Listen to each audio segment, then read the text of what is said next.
Make that dough, stack then I watch it grow. Try violate, sounds of the ratchet blow. Shift that blow, Annabelle red nose glow. Better let all them know. So it's your boy Scandoose, the hip hop original, and I'm here for season 2 of the acclaimed head-to-head series. This is episode number 9. And tonight I'm joined by one of the most dopest MCs in the UK, man, who's literally just dropped a ring of fire releases over the years and has definitely got some newness on the way. So, you know, without further ado, let me welcome to the show the one and only, the Flyy Hooligan, man. How you doing, brother? You good? I'm fantastic, my G. I'm fantastic, man. Nothing short of it, man. I'm great, you know. Wicked, bro, man. That's really good, bro. So yeah, Thank man, you. we're gonna jump into it, man. This is how these interviews usually run. The first question we usually ask our guests, man, is how did you find your way into hip hop? Where did it start for you? That's a long story. Short version of it.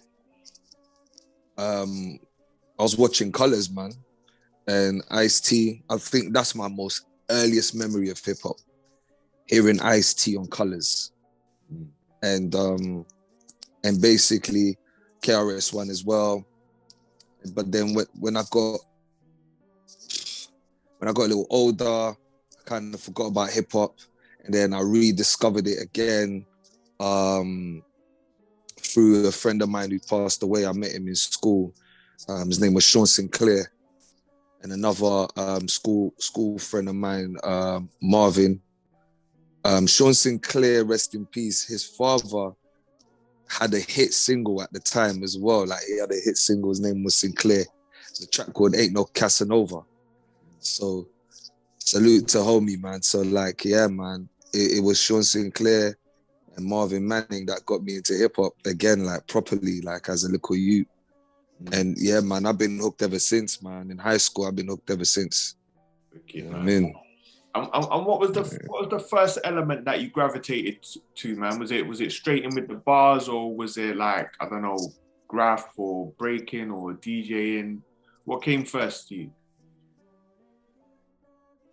I was always into dancing and all that, like the breaking and all that stuff. I was always into dance, like whether it be African tribal dance, ballet, contemporary, you know, like Kate Moss type shit. You know what I mean? Breaking, you know, Beat Street, all of that, man. Like breaking 1 and 2, Electric Boogaloo. Like, so when it comes to the whole aspect of dance, definitely that was something as a little kid, like, you know, you hear the Michael Jacksons and all that, you know, and you dance to it. But then it was definitely the lyricism, man, that definitely caught me, you know what I'm saying? Like I said, with Colours at the time was one of the most atmospheric soundscapes of the 80s leading up to the 90s, you know. So it's like, no, Colours came through, what, 90, 92, something like that, I think. But from my memory anyway, from what I could recollect, man, in the early 90s, that joint was just like mad epic. It had a lot of atmosphere to it, you know, and the lyrics, yeah, the lyrics definitely grabbed me as a little kid, you know what I mean? Like, definitely grabbed me, you feel me? So like, yeah, man, that was the thing for me, man, for sure. Lyricism and the cadence. Ice-T had mad cadence back then, mad cadence. Yeah. His cadence was crazy, you know, damn near untouchable, you know, for what he was doing, especially coming from the West Coast as well. His cadence demanded respect. He didn't even have to say it in his lyrics. Yeah. You know what I'm saying? His cadence demanded enough respect. And he just didn't give a fuck like me, man. You know what I'm saying? Like, that's where I kind of learned that not giving a fuck, that don't give a fuck button vibe, you know what I'm saying? Radio never showed him love, but he was still very successful.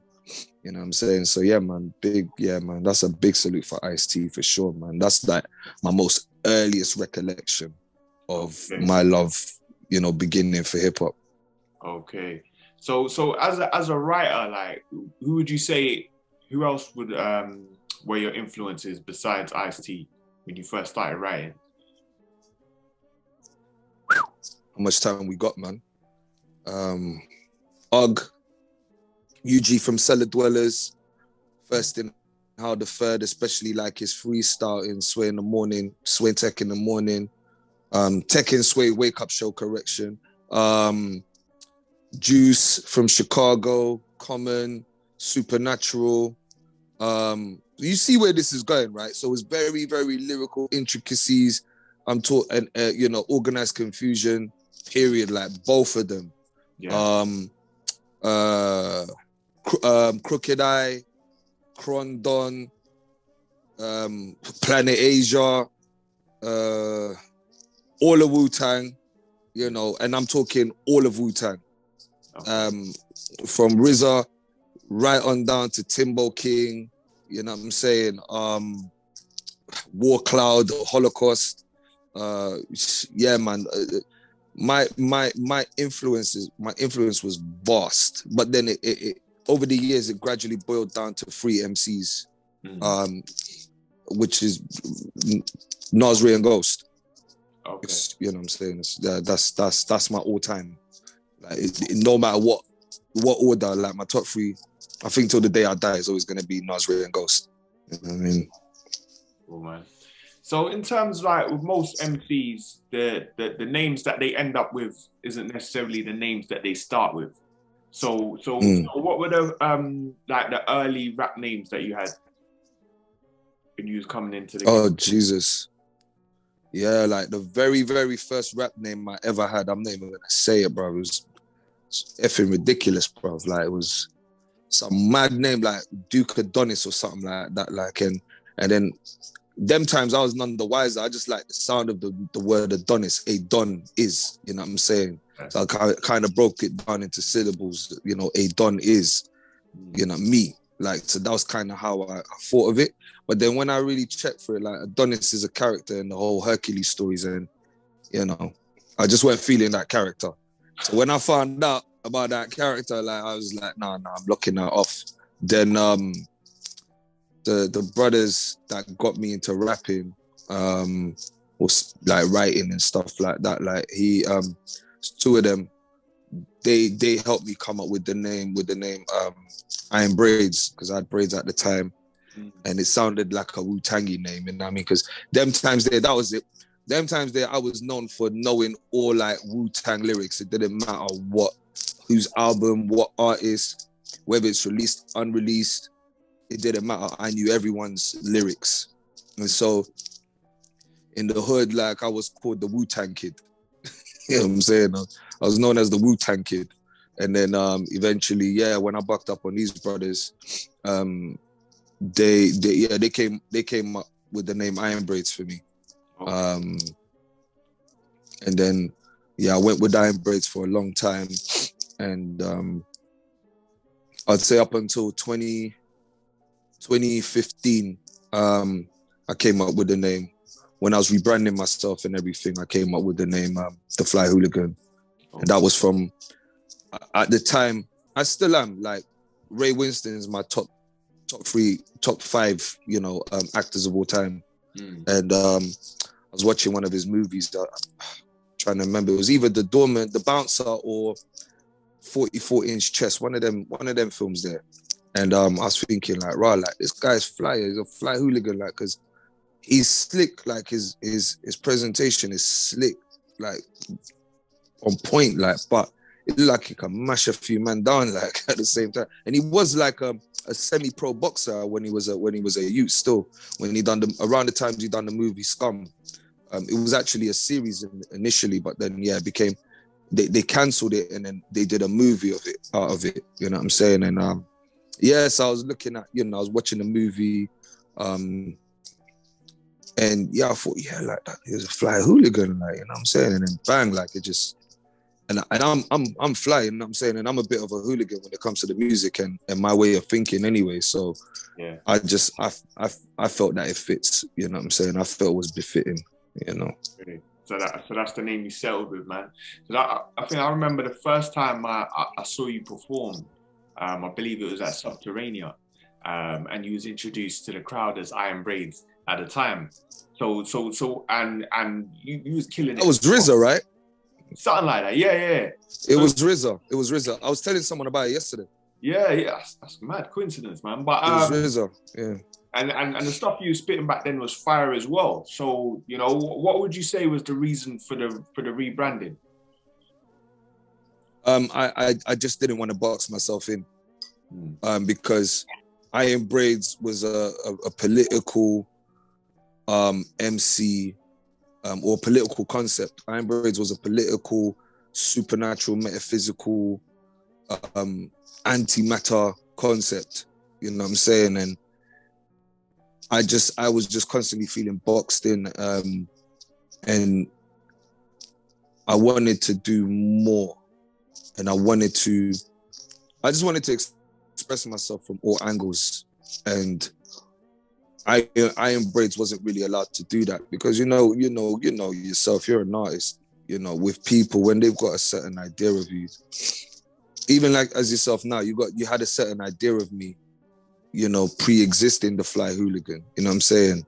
And it was of a certain character, which is a massive part of me, don't get it twisted.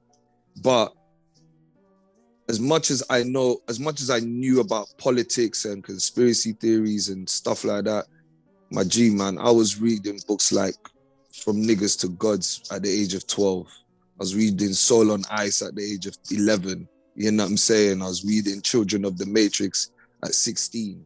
You know what I mean? So I was deep into some things. I was reading some deep stuff, you know. So at the end of the day, as much as I loved all that, I also loved fashion.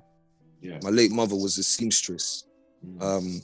And I would always be up late night with her, like, you know, putting outfits together, ironing creases, threading needles, working the sewing machine, like, because I was also very into like electrical things, like, and seeing how they worked and stuff like that. So if a sewing machine breaks down, her Singer sewing machine, if that shit breaks down, it's me that's, you know, like fiddling with it and, you know, making it work again, kind of thing, instead of her having to give my man down in Shepherd's Bush or Neasden money to repair it, like £65. £65 back then was a lot of money, you get me, to repair a sewing machine. You know what I'm saying? So I'm helping her make all kinds of outfits, safari suits, you know, agbada, saris, kaftans, you know what I'm saying? And so suits, three-piece suits, you know what I'm saying? So I was heavily into fashion. And Oswald Boateng was that landmark for me. Like, when, you know, like, I always felt like if I ever want to be a rapper, I want to be stylish like him. You know what I'm saying? And them times I wasn't even taking rap seriously like that. But I learned about Oswald Boateng through my elder brother who was hosting a kind of hip hop show back in Ghana, and he flew over to England to interview Oswald Boateng, because at the time Oswald Boateng became the first black fashion designer to open his flagship store in Savile Row. But these times, Manningham, Maurice Sedwell was already in, you know, Savile Row. He was well known in Savile Row, well respected, but he didn't establish his own, you know, flagship store like, you know, 24-year-old Oswald Boateng. Yeah. You know what I'm saying? So that was a big deal for me. You know what I'm saying? It was, so from early, I learned about, you know what, it's not about following anyone else. It's just about setting your own path, kind of thing. You know? And yeah, so I did that with Iron Braids, but I felt it was too narrow. I felt it was too boxed in. So I took a hiatus. I retraced my steps. Whilst I was retracing my steps, I joined the crew. And in that process, I gathered my thoughts. And then once I left the crew, I began my journey as the Flyy Hooligan. Okay, right. That's incredible, man. And so you came out with some fire projects, man. You already mentioned Ray Winstone, Fuck Your Life, Praise Mine, and you the Scum as well, Supreme Cut, Untouched, Magnificence. Now, I've heard you mention before, like behind every album is the name is really significant of the project as well. So Mhm. I mean, with those first 3 releases, I mean, is there anything you want to say regarding in terms of the name and the concept behind those projects? Which one you want to start for? What one grabs your Let's grabs start. your attention? Let's start with Scum. Yeah, cool. All right, Scum obviously has a double meaning, as you know. It's an acronym. We all know what scum means. That we, you know, if you really want to insult someone, like especially more back in the day than now, like, you know, scum was a really big insult. You know what I'm saying? Like, you're the scum of the earth kind of thing. But you know, like, a lot of the scum of the earth were really roses that grew out of concrete soil. You know what I'm saying? Like, and they've changed the world. So when you look at hip hop, that's where the world and the media was looking at America, in particular, the Bronx. And they said, yeah, that's where the scum of the earth is, because they had the crack epidemic going on at the time, you know. But out of that scum of the earth, what happened? An amazing invention of a way to reinvent classic songs. And it generated billions and billions of pounds as the years have gone by. You know, so that's basically how I look at Scum, and that's why I called it Supreme Cut Untouched Magnificence. You know what I'm saying? Because no matter what you say about me, I'm still that. I'm still supreme. I'm still uncut. I'm raw. I'm rough around the edges. You know, Supreme Cut. It's you know, that's it. Like, it's the finest cut, untouched. I'm untouched. You know, you can't fuck with me, kind of thing. That's my mentality. Magnificence. I feel magnificent. I am magnificent, regardless of what you've got to say. I don't care. I'm the illest. You know what I mean? Like, that's the mentality. You know, that's the mentality, and that was very important. And it was the first project I actually ever recorded as the Flyy Hooligan. And when you listen back to it, you will notice that my voice was still quite deep. In recording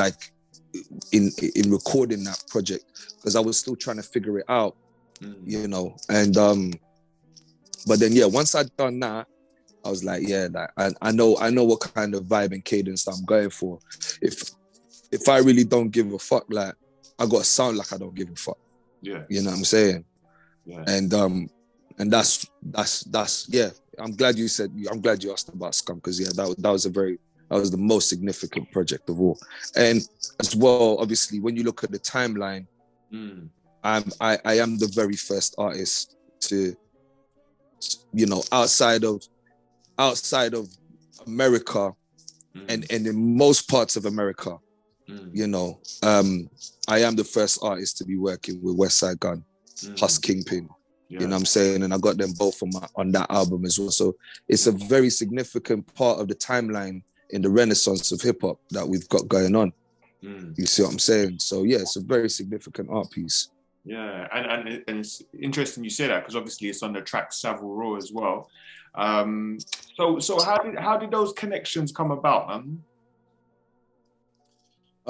Sean Price, I learned about Westside Gunn through Sean Price, because at the time Sean was sending, rest in peace, at the time he was sending me a lot of tracks that he was doing and stuff, but he didn't send me the track that he did with Westside Gunn. It's titled Black Tar. You could probably still hear it on his on Westside Gunn's SoundCloud, hopefully. But yeah, like, that was kind of like the first. So Westside Gunn released 2 tracks at the time. It was Black Tar with Sean Price, and then another track with Vastair. I forget the name of the track. But it's a fire track as well. Vastair from Cannibal Ox. Yeah. So when I heard that, I somehow bumped into it, like, on Facebook, and I hit up Sean instantly. I was like, bro, you never told me about this track. Like, bro, like, who's this dude? Like, he's fucking fire, man. It's like, yeah, I know, man. This guy, Sean was like, yeah, man, this guy's got a very, very promising future ahead of him. I said, yeah, I can see that, you know. And, you know, I could see that And he was like, yeah, man, you should reach out to, get some work going. I know you got a dope future ahead of you as well. So, you might as well just, really, move forward with the things that we discussed when we first met. Now, what Sean was referring to was this whole topic of reinvention. Because if you remember, around 2010, 2009, Sean Price reinvented himself. He came out with Monkey Bars, with Ninth Wonder. He had that track with Aguilar on Grand Theft Auto as well. And he put out a mixtape off the back of that. So he started a ball rolling, and from that point, like, he made reinvention even more cool, along with MF Doom, rest in peace, because those two guys are the epitomes of reinvention, you know what I'm saying, and just making music matter again, kind of thing. So yeah, like, that was the conversation we first had, and so he was referring back to that, and then I was like, you know what, you're probably right. And at that point, I'd already started messing around with concepts for Scum as well. So yes, I reached out to Westside Gun, and yeah, man, he was mad cool, and yeah, we kicked it, man. We did a couple tracks, with Conway as well. I was definitely the first person to ever do a song with Conway, because at the time we did Savile Row, Conway was in jail. He was locked up, but then once he got out, we done a track together as well. So like, yeah, man, blood. I've been in it, you know what I'm saying, for a hot minute still. So that's how I hooked out Westside Gun. Man.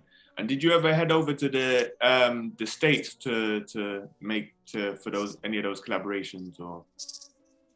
No, I didn't, but I did help. I did fly over to the States to support Conway at one of his shows. I think that was 2018 as well, actually. For I forget the name of it was like a hip hop weed 420 festival kind of thing, you know what I mean? So yeah, I went for that, and yeah, I supported Conway in that. Okay, nice, man. So one thing you're also well known for as well is the resurgence of like this drumless rap trend, man. And what is the appeal of drumless rap to you? The openness, the freedom. What is the appeal of an open field and just running across an open field? It's space. Yeah. It allows you to be yourself. It allows you to spread your arms wide, and you don't hit no one. You look up to the sky, you breathe in the air, you take in the ambience, the atmosphere, your surroundings, you appreciate it. Drumless beats. And I know there's actually, I'm not even going to address that part, but that's the appeal for me. It's an open field, man. It's a beautiful soundscape. You hear a sound. Sometimes you hear a sound in a track and the snare's in the way, or the kick is in the way, or this other sample that they've added to the instrumentals in the way. And sometimes I just want to hear that one sound, that one loop. And why not? It's minimalism at its finest. You know what I'm saying? Yeah. And yeah, I'm a minimalist freak. Like not as much now, but yeah, I was like real into that bare minimum type stuff. You know what I'm saying? So yeah, that's the appeal for me, man. It's an open field. You know what I mean? Yeah. And one thing that definitely appeals to me about you as well, man, is that the attention to detail. You know, it's not just in the rhymes, it's the references that you make within the tracks, it's the track titles, you know, it's the artwork, it's the visuals. You know, how important is the full presentation to you, man? It's the most important part, because you're not going to eat a burger if it's not packaged right. You're not going to eat that food if it's not packaged right. You're not going to, like back in the day, how do we go loot digging? We judged by the cover of the album. Yeah. You know what I'm saying? I used to be a producer. That's how I used to loot dig. You know, I see a Jose Feliciano cover, but I'm not sure if he's dope or not, but I know that cover is ill, so I want that. You know what I'm saying? I see a Paco de Lucia vinyl, and I'm thinking, rah, I know he plays the guitar, but is he dope? You know what I'm saying? Like, that's how you judge, you know? So that's that, yeah, you know, the package has to be right in order for it to be palatable, you know what I'm saying? So, yeah, that attention to detail, yeah, I'm a stickler for that, man. I am a stickler for that, you know? And for me, yeah, man, that's the be all and end all, man. That's the be all and end all for me, man, honestly. Like, not that anything else doesn't matter. It all adds up, you see, because it starts with that sound and that vision that sound gives me. And ultimately, that sound travels through everything that's going on in that project or in that song. Right. And then it determines what the cover is going to be, what the presentation is going to be as well. And how much attention to detail goes into it too. You know, it all starts with that one sound sometimes. Yeah.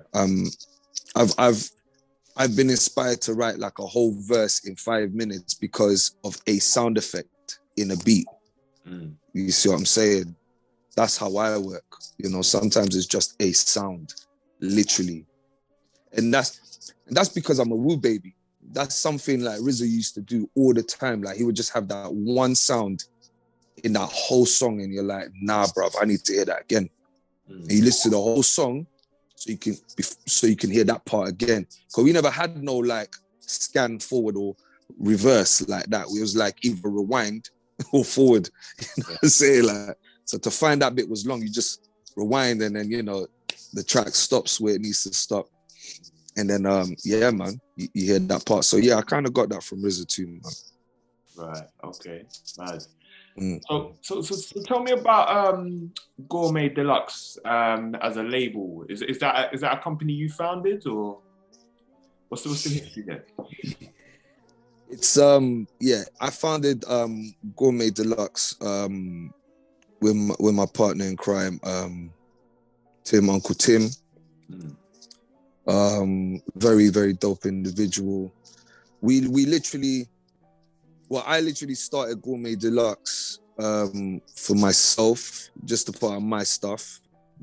And I in all honesty, I don't really like talking about it, but I guess like the cat's out of the bag now, isn't it? So I don't mind. I'm not really bothered about that, but I think with something like Gourmet Deluxe, I feel it's better you speak to the two main parties, myself, Uncle Tim.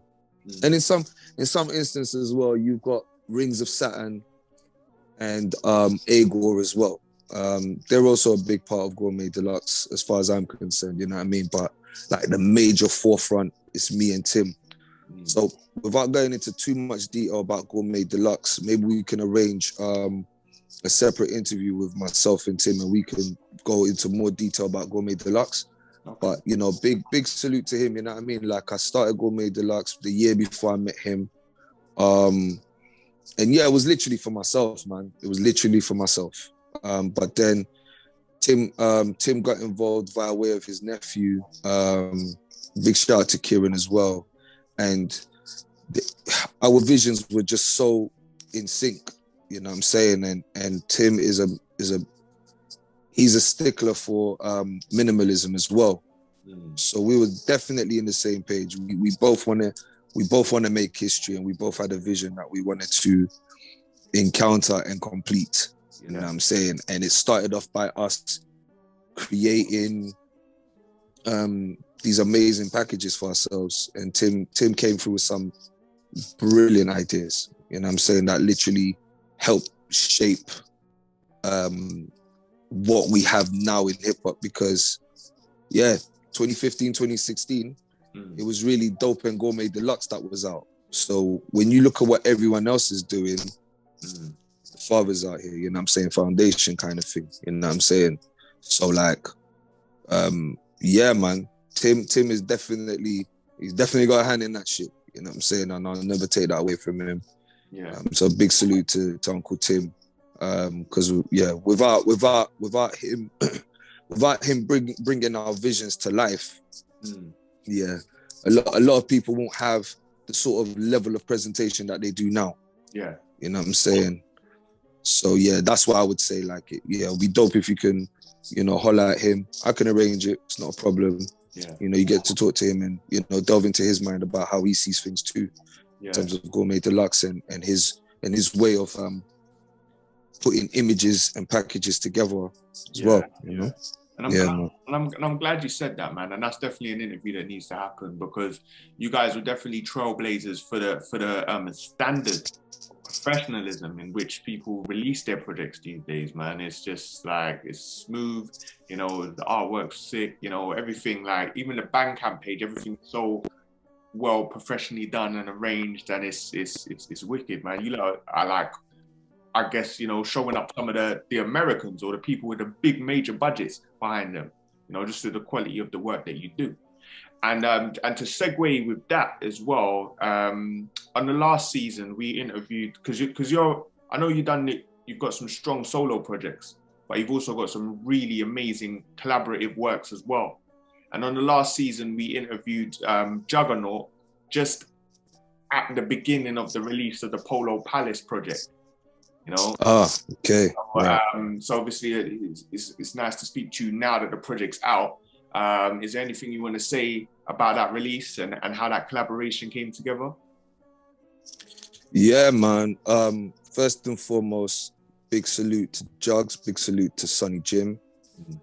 They are what I deem as incredible visionaries. And very, very driven individuals. So I'm just gonna put that out there for anyone that don't know. And you can go check out their catalogs as well. See the proof in the pudding right there. I reached out to Sonny and Jugs because I wanted to put a stamp on the timeline. In terms of this sound that is picking up traction. So that 20 years from now, it doesn't get washed. You know what I'm saying? You can backtrack and say that, all right, boom, like it's these three cats, they were doing a similar sound to what we have now. So like we can't take them off that we can't take out their page in the history book. You know what I'm saying? I wanted to solidify that. And it was leading up to my birthday. So I hit up Sonny and I hit up Jugs and I was like, yo, I want to make a project for my birthday. And the first song on the track, you're gonna hear it. I say something like, you hear the fireworks. They're celebrating my birthday. You know what I mean? It was the 5th of November. My birthday is the 6th of November. So, them coming together, I also look at that as a gift to myself, because they didn't have to do it. They could have been on some fucking ego shit. Nah, I ain't trying to get on no track with no man. They could have been on that vibe, but they weren't. You know what I'm saying? They were it was all amicable. It was all reciprocal. You know what I'm saying? The respect was mutual. You know what I'm saying? And they did their thing, man. I thoroughly enjoyed making that project. I thoroughly enjoy listening to it now. And like I said, they are two very dope individuals, and I'm glad I got to make that project with them. You know what I'm saying? And we're three of the illest there is out there right now. You know what I mean? Like there's no question, there's no doubt about it. You know what I'm saying? Whenever one of us drops something, people talk. And people watch from all over the world. To see what's next. To see how we do what we're gonna do. And then they go back to the drawing board and they take some of the elements, reconfigure it, and come back out, with their version of what we've done. And I'm not mad at it. That's how history is made, man. You know what I'm saying? But something I find that a lot of people from the UK haven't done over the past is claim the shit that they've done in order to mold, the game. You know what I'm saying? And I'm never going to be afraid to do that. I'll never be afraid to say, nah, I done this and I done that. my idea birthed this and my idea birthed that. There's dudes, your favorite rappers have hit me up asking for advice. You know what I'm saying?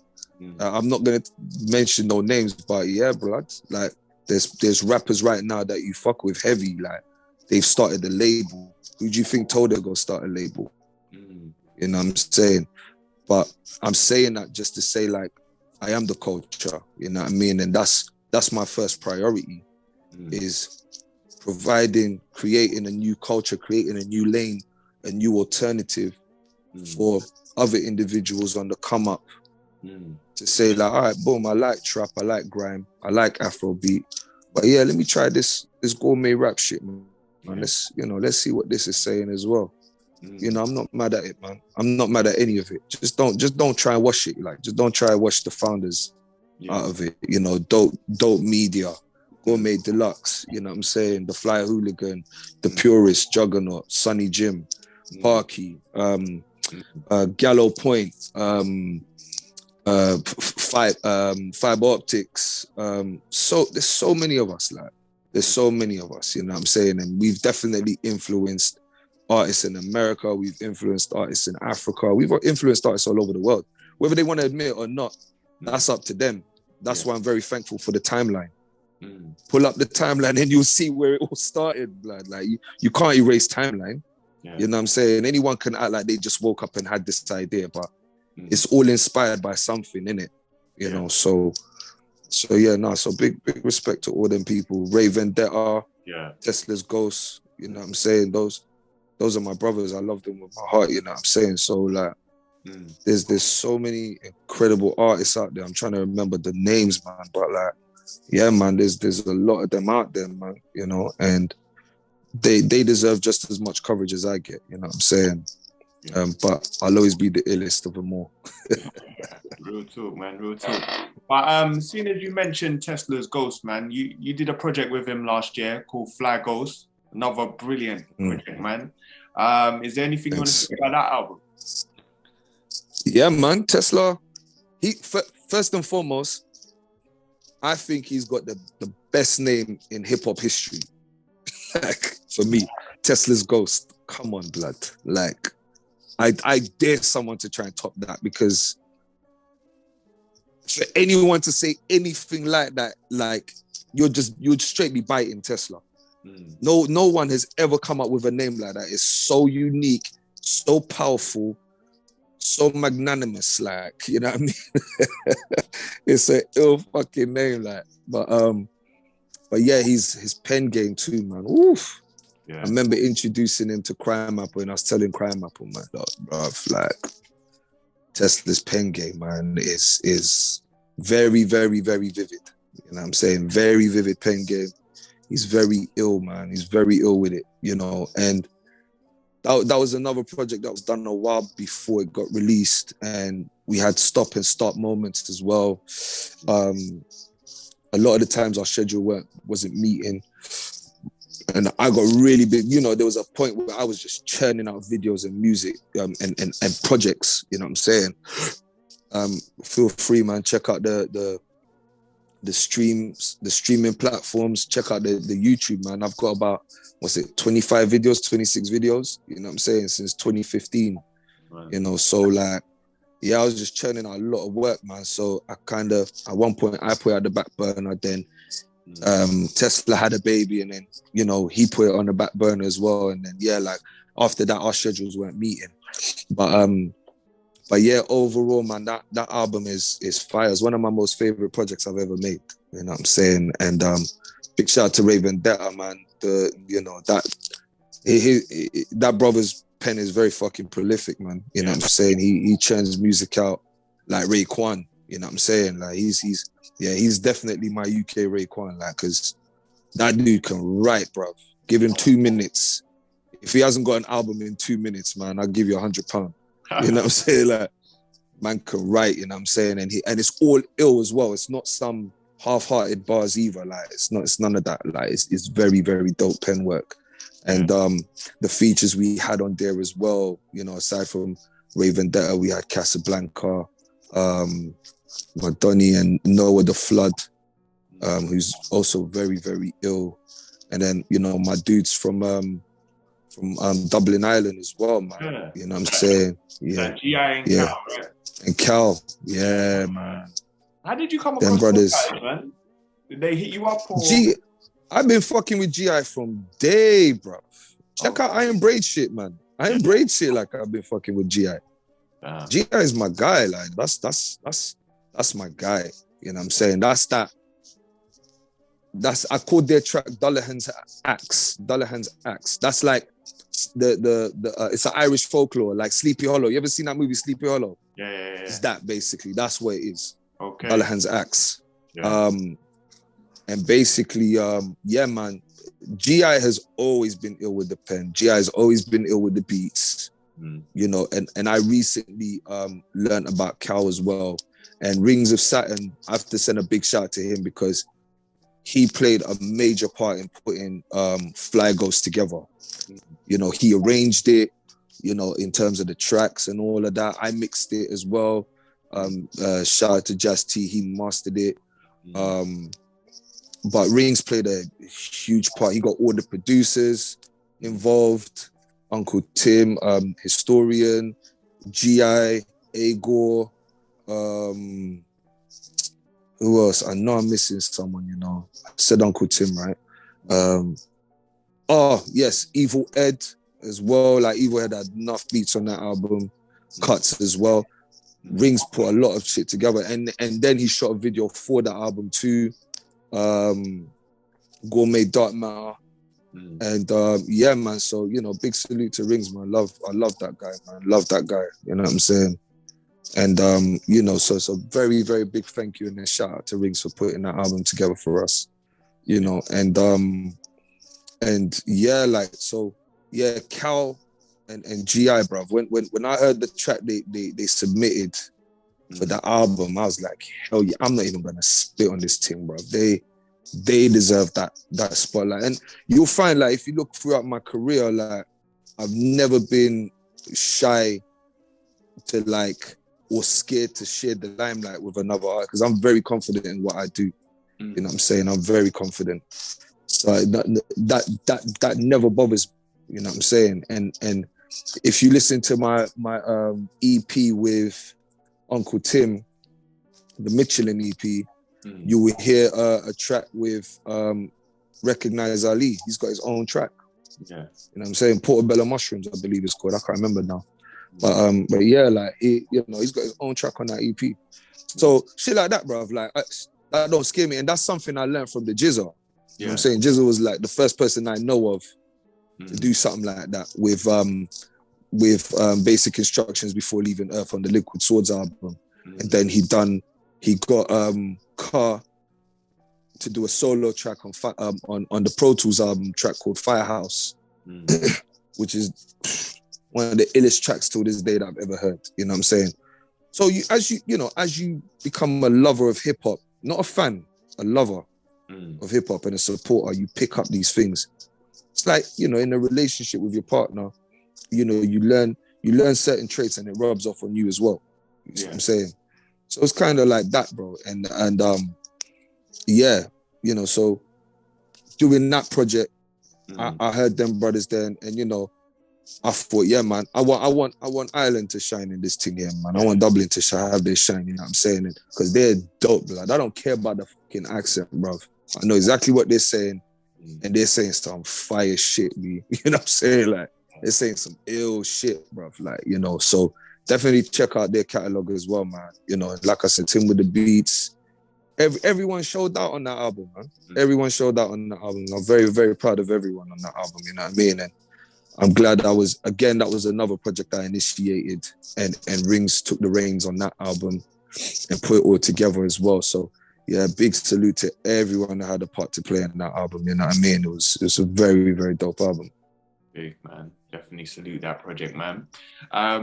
Also, man, how did something like the pandemic affect you as an artist, man? Like, obviously you couldn't do no shows. Was you productive during that time, or was it kind of the opposite? I'm always productive, man. But you see, I don't view social media as a real place. Okay. It's not it's not my be all and end all. It's not. It wasn't. Especially when the pandemic hit, it wasn't important to me. Definitely not. It was like I had someone else running my Instagram account for me during the pandemic. I wasn't actually on there. If I had a DM, like they would tell me I've got a DM, then I'll jump on there and then respond. But most of the time I'll tell them what to post. Like they'll say like, all right, cool, it's time we post something. So just send me something and then I'll put a caption underneath. And that's literally what we did. I wasn't paying no mind to Instagram. It was all about my family. I was losing loved ones, you know. Yeah, it was a deep time, you know what I'm saying? I wasn't in a dark place or anything like that, but it kind of took its toll on man in the sense of like, yeah, I can't travel. I can't see my family abroad. You know what I'm saying? I can't go smoke weed with Dirty Diggs. You know what I'm saying? Like I can't go do another show with Conway. You know what I'm saying? I can't link up with Hus Kingpin. You know, I can't go check, you know, DJ J Ronin in Flatbush, you know, and just cool out with Frank Knight. And, you know, I just couldn't see my peoples, man. You know what I'm saying? And yeah, like shows, yeah, bro, I missed out on about between 2020 and 2021, like a good 10, 15 shows I've missed out on. You know what I'm saying? But then I was able to just help a little bit behind the scenes with Gourmet Deluxe. I would say Gourmet Deluxe took a bigger hit than I did because everything got put to a halt in terms of manufacturing, shipping and stuff like that.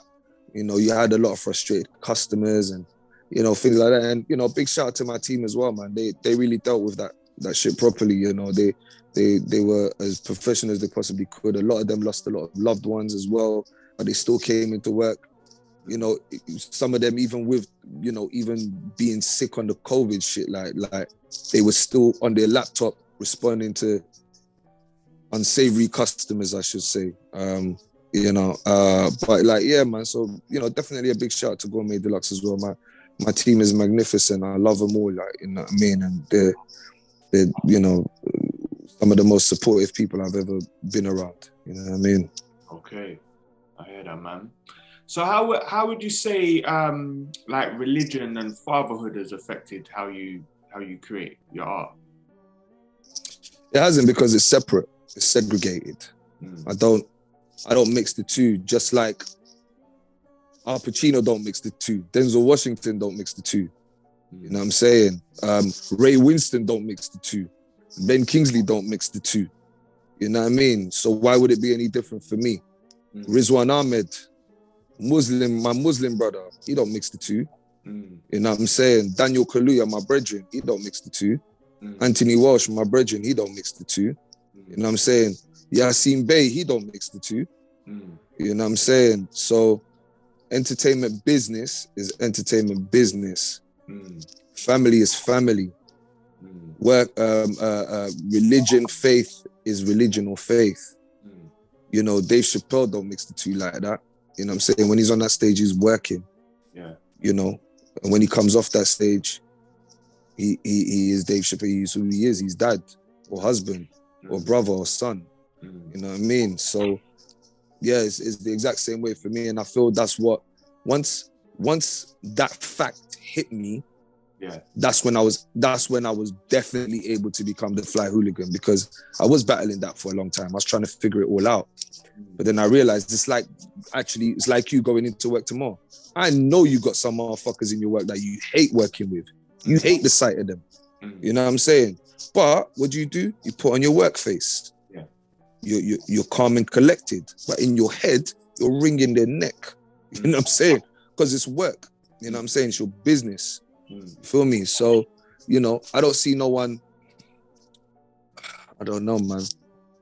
I don't see no one running away from, I don't know, Anthony Hopkins when they see him talking about Hannibal. Like, you know, you're not going to judge Anthony Hopkins as Anthony Hopkins based on his character Hannibal. You know what I'm saying? It's two different worlds. Yeah. You know, so you don't have, ain't no one judging Anthony Joshua like that. He's a boxer. Like, he's getting paid to knock man out, blood. You know what I'm saying? But that's for business. That's business. That's entertainment. You know, that's the entertainment business. But then he still goes to the masjid. You know what I'm saying? He still goes to the mosque. He does his salahs 5 times a day. He goes and pray Jummah. You know what I'm saying? So it's different worlds, man. Is that something, Islamic religion, is that something that you personally would want to hear more about in hip hop culture? We've always been hearing about the Islamic religion and culture. We've heard about Christian.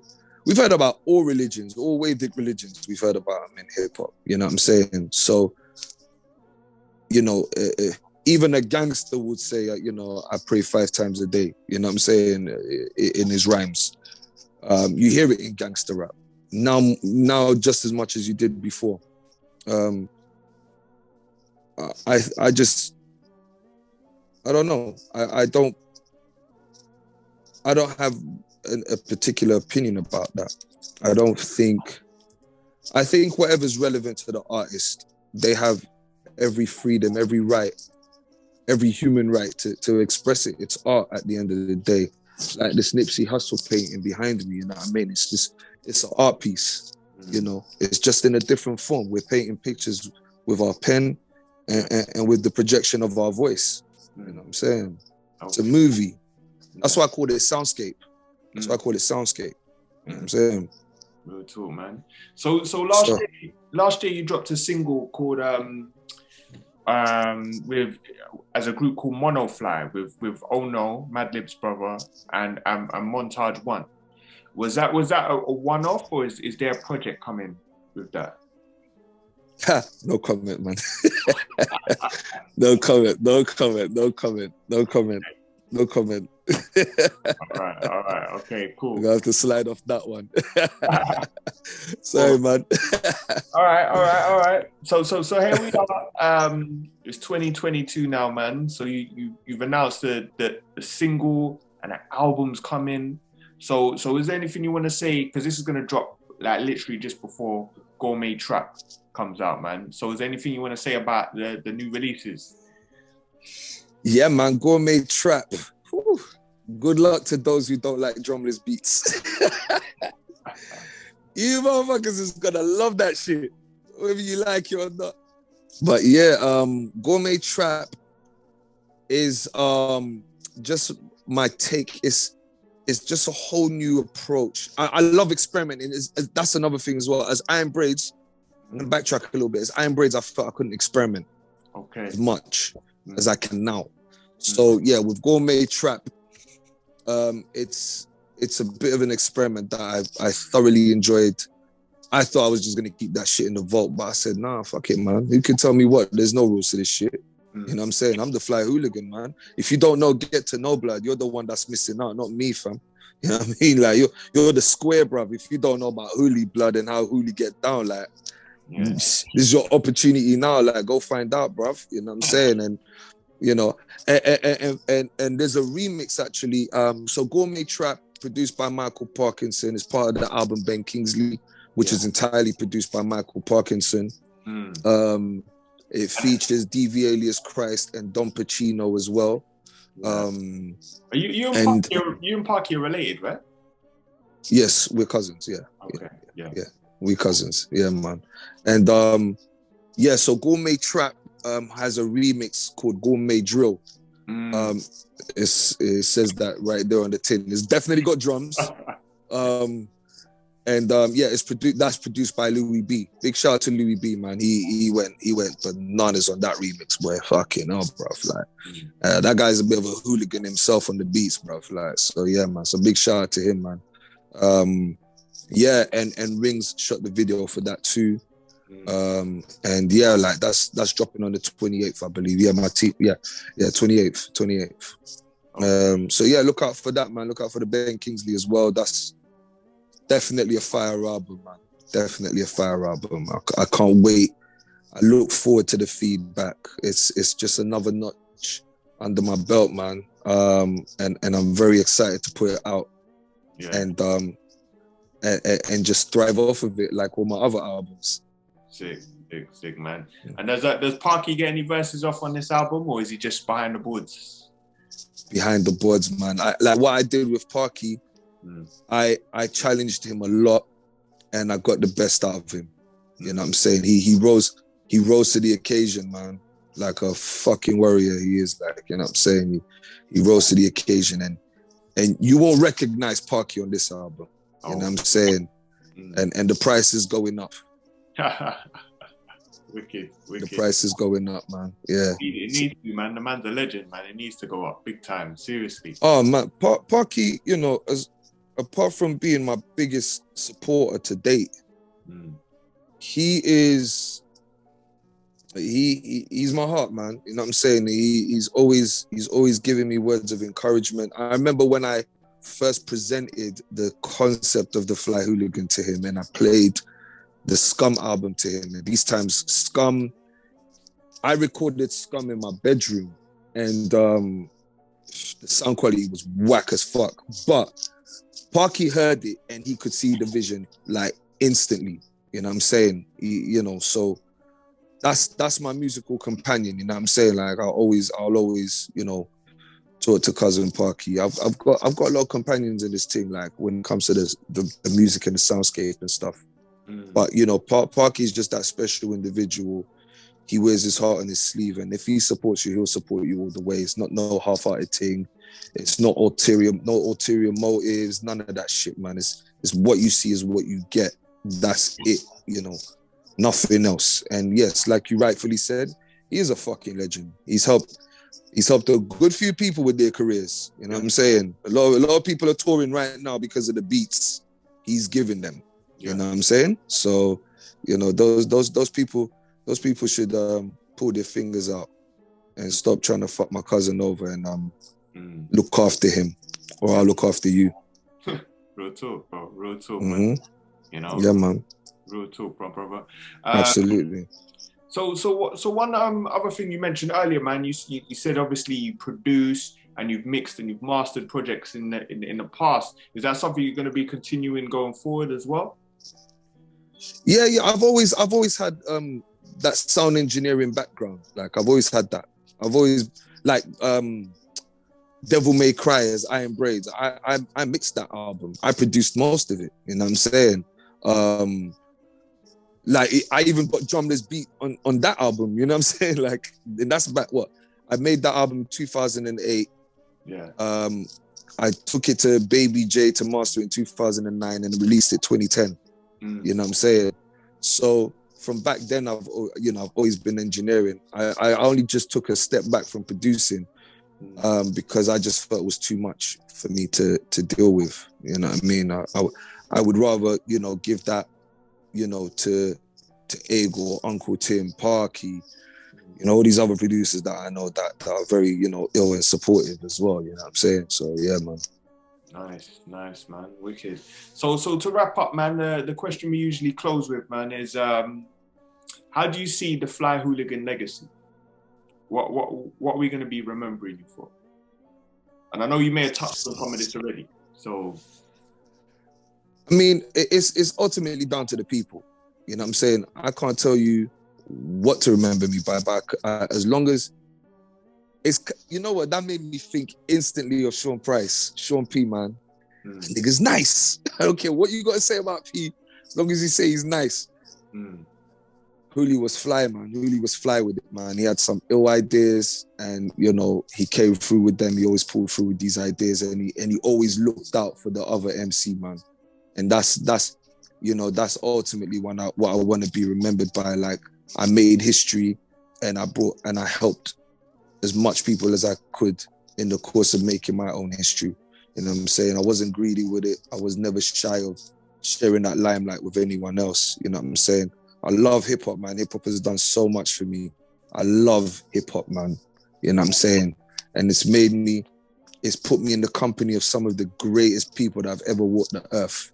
You know what I'm saying? And I'm infinitely thankful for that. You see what I'm saying? And I'll end it by saying this, yeah. Something M1 from Dead Press told me as a little youth. He said, the person you help will be the person that helps someone else. You know, so it's a chain effect. You know what I'm saying? You're setting an example. So that's it, man. I just want to be remembered for setting examples and helping others in the course of doing that. So, man, that's beautiful, man. And so if the people watching, they want to keep up to date with what's coming, and how can they best get in touch with you? Instagram, the Flyy Hooligan, DAFLYY, Hooligan, correct spelling. Same with Twitter. YouTube as well, just or YouTube / Gourmet Deluxe, Deluxe with a triple X, TM. So Gourmet Deluxe TM, you can check out all the music videos there, or Google search the name Gourmet Deluxe or the Flyy Hooligan, and yeah, man, all those details will come up on Google. Wicked. Bro, as a platform, we're obviously going to continue to support the music and all the quality that you've been hitting us with over the years, man. And we look forward to the new release and the new singles, the new albums that's dropping. And yes, sir. You know, personally, I want to thank you so much for taking time out to kick it with us tonight, man. And you're welcome. So, you know, like I said, we're going to connect again, man, because we definitely want to get into the Gourmet Deluxe discussion at some point. So, yeah, man. But in the meantime, brother, thanks again. Much love, much respect. And yeah, until next time, brother. Likewise, my guy. Everyone out there, you be safe. You know, stay safe, be safe. You know, spread love, man. Get me? It's the human way. Real talk, brother. No doubt. Big salute, my man. All right, peace. Peace. Make that dough, stacked and I watch it grow. Try violate, sounds of the ratchet blow. Shift that blow, and the ball red nose glow. Better let all them know, man's gonna soon touch road.